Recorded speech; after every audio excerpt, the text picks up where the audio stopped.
নমস্কার বন্ধুরা, গল্পে ইতিহাস চ্যানেলে আপনাদের স্বাগত জানিয়ে শুরু করতে চলেছি আজকের ভিডিওটি। জানেন কি কেন ভগবান শিব ও মা পার্বতী নিজেরই পুত্রকে বধ করেছিলেন? কার্তিক ও গণেশ ছাড়াও মাতা পার্বতী ও ভগবান শিবের আরও একটি পুত্র সন্তান ছিল, কিন্তু তার কুকর্মের জন্যে মাতা পার্বতী ও ভগবান শিব তাদের শক্তি একত্রিত করে তাকে বধ করতে উদ্যত হয়েছিলেন।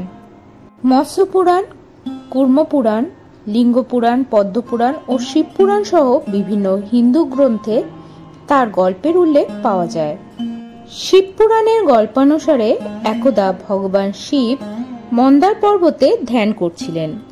তখন মাতা পার্বতী কৌতুকপূর্ণ মেজাজে ছিলেন এবং ভগবান শিবের নেত্র হাত দিয়ে ঢেকে দিয়েছিলেন। যার নেত্রের আলোয় সমগ্র জগৎ সংসার আলোকিত হয়, তা ঢেকে দেওয়ায় সমগ্র বিশ্বে অন্ধকার নেমে আসে।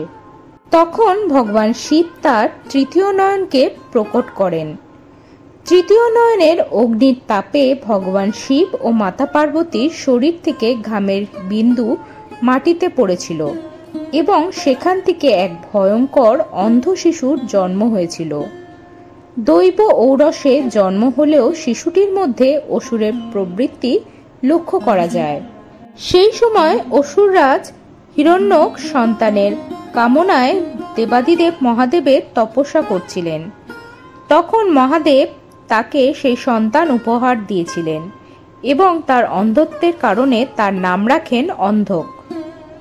এরপর ভূদেবীকে অপহরণ করার অপরাধে বিষ্ণুর বরাহ অবতারের দ্বারা হিরণ্যক বধ হন। ভগবান বিষ্ণুর কর্তৃক হিরণ্যকের মৃত্যুর পর অন্ধক নতুন রাজা হলেও দেবগণে জন্মের কারণে তাকে অসুর হিসাবে গণ্য করা হয়নি। অন্ধক নিজের ক্ষমতা বৃদ্ধির জন্য ভগবান ব্রহ্মার তপস্যা শুরু করেন। সে ভগবান ব্রহ্মাকে তুষ্ট করে ঐশ্বরিক দৃষ্টি ও অমরত্ব দেওয়ার জন্য অনুরোধ করেছিলেন।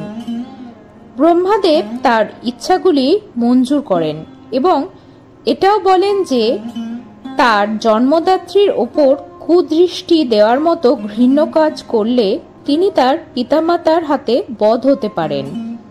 অন্ধক তার আসল পিতামাতাকে জানত না, তার প্রকৃত জন্ম বৃত্তান্ত জানত না। সে ভেবেই নিয়েছিল যে সে অমরত্ব লাভ করেছে, কারণ তার পালিত মাতা পিতা কেউই তখন আর বেঁচে ছিল না।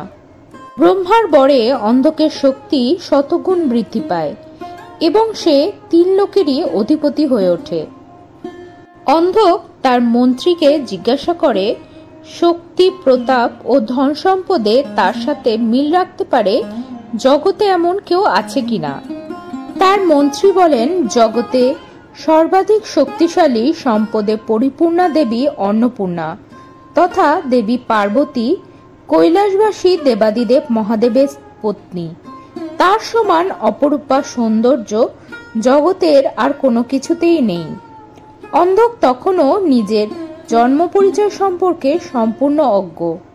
তাই সে দেবী পার্বতীকে বিবাহ করার অভিপ্রায়ে তার সমগ্র সৈন্যদল নিয়ে কৈলাসে আক্রমণ করে।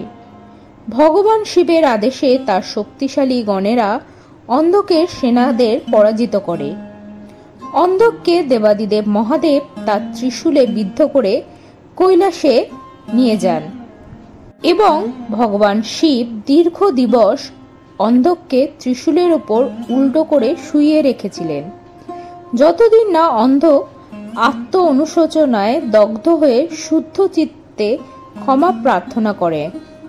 অবশেষে অন্ধক নিজের শাস্তি ভোগ করে মনের সমস্ত কলুষতা থেকে মুক্ত হয়ে শিব ও মা পার্বতীর কাছে ক্ষমা প্রার্থনা করেন এবং প্রসন্ন চিত্তে তারা তাকে ক্ষমাও করে দেন।